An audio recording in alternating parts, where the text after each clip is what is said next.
উৎসবের পরিবেশ, যদিও আমাদের প্রত্যেকের মনের মধ্যে নিদারুণ এক যন্ত্রণা এবং ব্যথা আছে। আমরা সব জায়গায় যে ধরনের উৎসব পালন করি এবারে করতে পারছি না। তার কারণ আমাদের ডাক্তার বোনের সঙ্গে যা হয়েছে,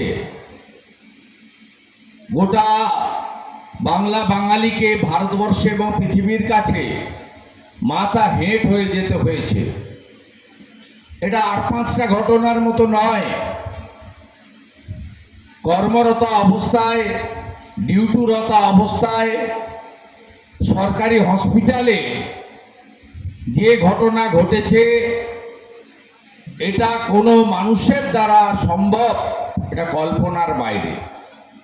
তাই আমরা প্রদীপ প্রজ্বলন করে আমাদের ডাক্তার বোন, তাকে যে নামেই ডাকুন, কেউ তিলোত্তমা বলছেন, কেউ অভয়া বলছেন,